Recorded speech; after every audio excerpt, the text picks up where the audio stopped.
Is Nintendoomed. I know it's kind of a cliche right now. People are saying Nintendo is doomed. They're screwed and they can't. They're gonna fail and gonna go bankrupt and blah blah blah blah blah blah blah blah. So this podcast is to kind of discuss this. James, Yeah, what do you I think? don't think that Nintendo's doomed. I was just gonna say that they're they're in for some tough times. Yeah, and I think that's the first thing we have to talk about. Doomed. Because people see a really bad financial report, and see that the Nintendo NX has been delayed and Zelda has been delayed, and they lose hope. And the thing is, Nintendo's been around for over 100 years, Yeah, yeah, it's been around since 1885. and So, I love them mean, or hate them, they are a very conservative company in how they run their business. And that's something we're going to yeah, talk about. And they know how to run their business. they do, and they, if anything, will say that Nintendo has a lot of money right now. It always has, and right, it has plenty of it. It's not like it's gonna go bankrupt. It's not gonna be leaked by Kim Jong Un or anything. Everything's fine. Well, not everything's not fine, but there's problems, but it's not as bad as people think. Yeah, well, that's what I was saying. Like, it's not like they're bleeding money like Sony was 2 years ago. So, okay, let's backtrack here. The 3DS is not as popular as the DS was, and the Wii U is nowhere near as popular as the Wii was. Yeah, But when the Wii and the DS came out, Nintendo was really, really profitable. It was tons of money coming in, and they banked that money. So they have hundreds of billions of dollars in the bank. I don't know hundreds, but they have billions of dollars in the bank that is just there. take like, was it 5 or 6 failures in like a row for 20 years for it to hurt Nintendo. So they have a lot of money. I'm just saying, like, recently Nintendo's been going through hard times, Yeah. and the reason why it's partially Nintendo's fault. It's Nintendo's fault because I feel that right now they are kind of giving up on their Western audiences and focusing more on Japan. Which The is what they always do. last no, they really have always done that. But most recently, it's been more apparent the last 2 years. And they just don't get it that they have to do sports games and first person shooters and appeal Mm-hmm. to everyone, not just Japan. They always do this, and that's part of the problem. I agree with you that they are just so Japan centric that they don't understand how the rest of the Yeah, world works. there's nothing wrong with Japan. Japan's fine. It's just, you can't make a Worldwide. entire entire game company for a tiny little island that's not even the size of California. It's it's just And that's a big problem because it's a worldwide company, and you're not thinking worldwide. You're thinking Japan first, and then if you can't make it work in Japan, like Yu-Gi-Oh! and, Watch, to be fair, that it's a Japanese thing. It's a Japan are the best kind of mindset. I get that. The Japanese have always thought that, and they probably always will. Uh, that's one of the kind of things that no one likes to mention. But yeah, that is a problem. And if you ask me, they shouldn't have elected another Japanese person to run their company. They should have chosen a guy who's an American. I know yeah, that's a big taboo or whatever. That's something they wouldn't want to do, but they need to. yeah, and that's something that we really do need to talk about because you're right. It really is, it's a cultural thing. Yeah, it is cultural. Just a little while ago, I was talking about how Japanese origin, like for example, their integrity and their honor to their company, and the fact that if someone tries to sue them, they will fight it out. They're not going to give up. They're not going to back down because that puts shame on them. And there's pros and cons to being a Japanese company. There is. Games like Yokai Watch, is a big success in Japan, and it's a big thud over here in the U.S. No one cares about Yokai Watch. It has not sold Yeah, millions, and they're betting a lot of money on this, and Yeah, it didn't work out. And yeah. right Well, now, yeah, it's not doing well. you got to do things for the fans to make them happy, and that's one thing that Nintendo has always been good at. But lately, they've been not doing that. Where like people want Mother 3, give them Mother 3 for God's sakes. Give them Earthbound 3 and just make them happy because you Yeah. need that. And Nintendo isn't doomed financially. They're going to be okay for a little No, while. it's an internal problem. It's not an external one. If and by external I mean money. I mean it's not a money issue. It's not that Nintendo's losing money. It's not like it's it's from the inside. It's the core of Nintendo that's the problem. It's the upper management. Uh it's these dried up people who don't know what they're doing. And they're just doing it because, we need to put Japan first. We need to not think the Wii U has failed, so we're gonna forget about that. It's just it's not good. Now, some of this is making the deals, getting certain games on your system. We haven't had a Madden game on the Wii U for years or the 3DS. We haven't had any of the, first person shooters. The 3DS can do first person shooters, but they're not bothered to. You got to make those deals and get people interested and, do that outreach. Why isn't there a Mario football, American football? That would sell a lot in America, and Japan won't do it because Japan won't be interested in American football, NFL football. But it would sell so well over here, and Yeah, you know, I would definitely buy that. And it's interesting. it's really just kind of weird. I don't think that Japan had this. I mean, I didn't think that Nintendo had this problem up until recently with the death of Iwata. I think that the death of Iwata kind of really, really hurt Nintendo. It hurt it kind of, because when he died, it felt like a big part of Nintendo died, or at least the management. Yeah. It because the thing is that you got a CEO who for all I know, he doesn't care about video games.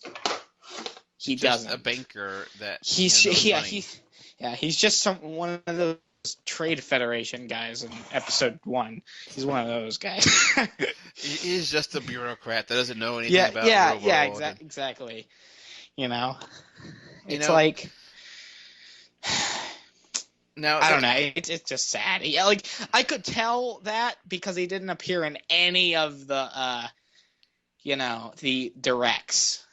or press events or anything like that. He's very quiet and reserved, and you can't. You need to have someone enthusiastic out there speaking and getting people excited. And we don't have Zelda this year, but we'll have this. And you know, the thing with the iPhone and Android and the mobile market has hurt Nintendo. It has, and I think it's kind of a scary idea for Nintendo to go into there, and I agree because the market for mobile is brutal, absolutely brutal. For every Angry Birds, there's 150,000 games that no one cares about.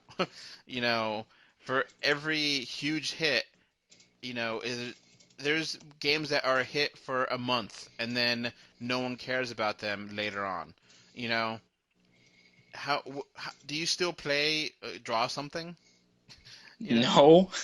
you know what I mean though. Games like that were a huge, big, big thing talked about in media, talked about, and then gone after a month, gone, and they're sold for $1 billion, and they already, and those companies are going bankrupt because they thought people would keep playing it and they gave up on it a month later or a couple weeks later.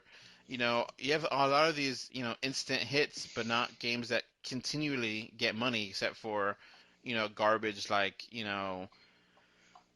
the all those different money making ones. What are they called?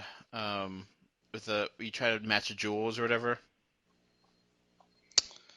That's true. We don't have a lot of games, coming out like that. It's kind of weird, honestly. And I don't think just putting them on Nintendo games on mobile, exact ports of NES games are gonna work because it doesn't have the controls for it, and I just don't think people are interested in that. I think people like the idea of that, but the reality is Mario 1 is a really hard game on a touch screen without buttons, you know? Hmm. And it's a good idea, but in reality, I don't see that being the killer thing. And you know, people are not going to accept the big money Nintendo wants. Which Yeah, yeah, it's true. because a lot of mobile games are free and they have ads or they have microtransactions, and Nintendo doesn't really want to do that. They don't want to rip people off. But the mobile Hmm. market is all about ripping people off. Yeah. So you know, I don't think they're going to become like Sega.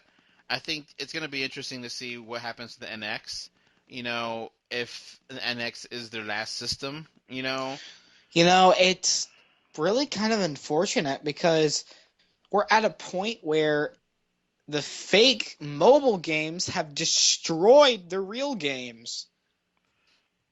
The apps have, it's just like when I take out a 3DS in public, they're like, what the hell is that? They don't know what a portable game is. It's like we went back in time. And the games that do sell here in America are basically the same three game series over and over again: Yeah. Madden, Call of Duty, and and that's it. And to a degree, Assassin's Creed. And obviously it's not really healthy to have only a few games being the biggest sellers, but none of those games are on Nintendo systems. EA stopped supporting years ago, and that's part of the problem Nintendo could fix, is to make just pay them off and say we want those games on our system. We want a first person shooter. You want an original Call of Duty game on 3DS. Yeah. That could be a huge seller, and that could be a really enticing thing. And people, they don't do it. They don't do that extra effort because it doesn't work in Japan. Why would it work anywhere else? So it's kind of all together. They could make the money that they need to continue being a big thing. Maybe the Nintendo that we grew up on is doomed. Maybe that Nintendo is not going to be around anymore. You know, we don't know. And all I know is that Nintendo's going through a problem with its management. It's going through a problem with its identity and it's the way Nintendo works. And it's caught between just I'm not sure. I'm really the last couple of years have not made me particularly like confident about the future of Nintendo. To kind of go back, like the new 3DS, they haven't had any games for that. Before, Nintendo would never do that. They wouldn't just allow a system to be released with no game support, really, and just let it be around just to have a RAM upgrade and faster processor. They would boot more games on it and do more to it, and now they're just like, nah, whatever. Yeah. So, in that way, the old version of them, it has to die, but at the same time, it's not necessarily a bad thing they die, but it is sad. You know, they took way too long to get onto internet online gaming, Yeah. and they just, sometimes they lead the pack. We got to give them credit. Games like Nintendogs, I thought looked stupid, but it sold like 10 million copies, You Yeah. know, same thing with brain training. I never would have thought that game would have been a huge system seller. So they do occasionally have amazing ideas that are totally different and lead the way, but they haven't had that in a while. And they're being a little too conservative with what they're doing. And, I look, they're not going to go bankrupt. They're not going to start layoffs. They're not going to, become Sega, at least not for the next 5 years. Foreseeable future, they're going to be okay. But they're going to have to change with the times, and, they're doing it. It's ridiculous that you buy a virtual console game on the 3DS and it doesn't transfer over to the Wii U. Yeah. And they're starting to do that with some games. they're starting to have sales. The ball is rolling, but it's rolling too slowly, and you know, Japan is holding them back.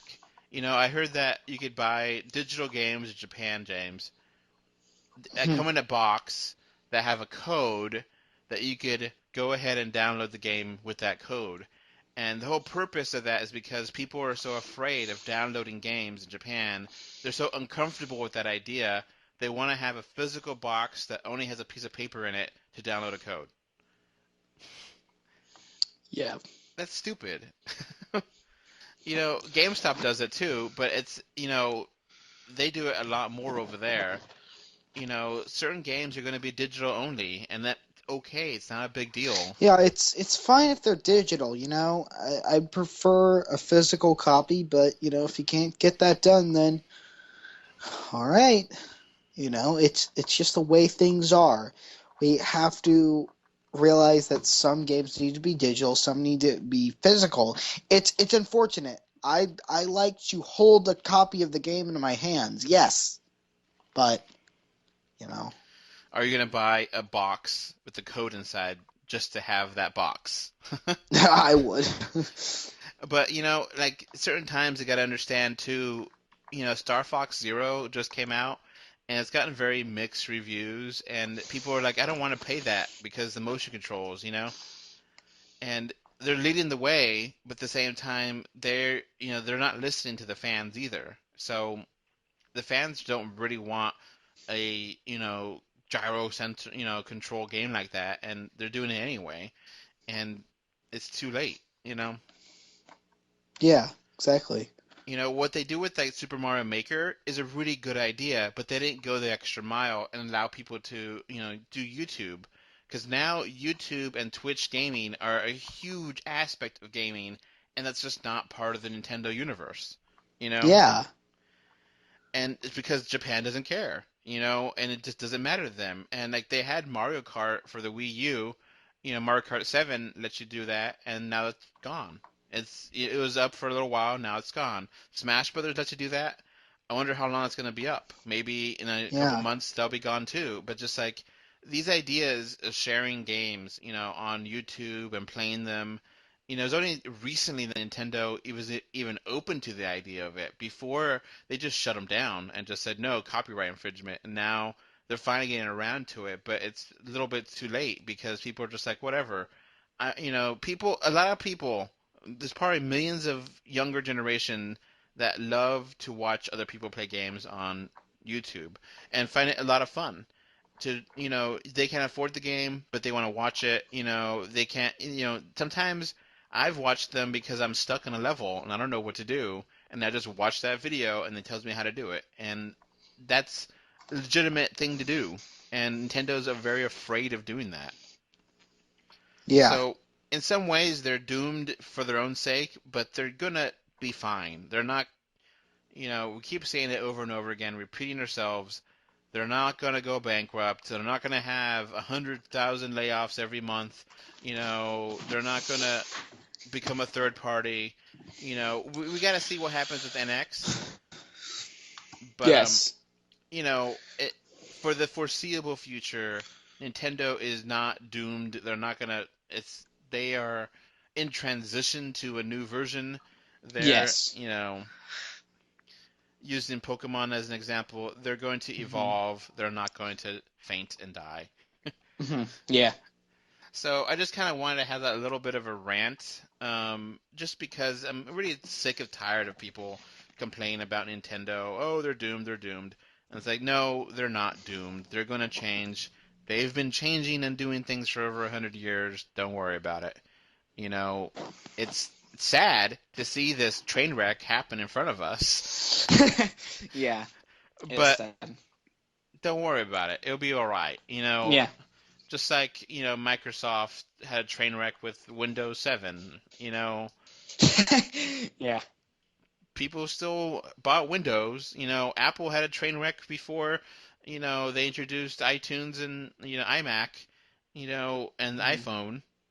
Sometimes failure is good for companies to get them out of their habits and to open their eyes to new ideas and to stop thinking the old ways. And this is a good kind of failure. It's a good kind of lesson to be taught to get them into it or something. Tell us what you Mhm. think by commenting on this below, or go ahead and email us. Email 3D or 2D at gmail.com and tell us what you think. Is Nintendo doomed? And just give us some ideas. What do you want from Nintendo in the future? Will they learn? What Mhm. you know, comments. We want your feedback. All right, thanks for listening. Bye. Bye. Okay, so that's going to conclude the podcast. Remember to rate this podcast on iTunes and on Stitcher Radio. Also, remember to follow us at 3dortudy.com on Twitter and Facebook and Instagram. Please comment on the website and subscribe to us on YouTube. Finally, I hope you enjoyed the show and thank you for listening. Bye. Bye.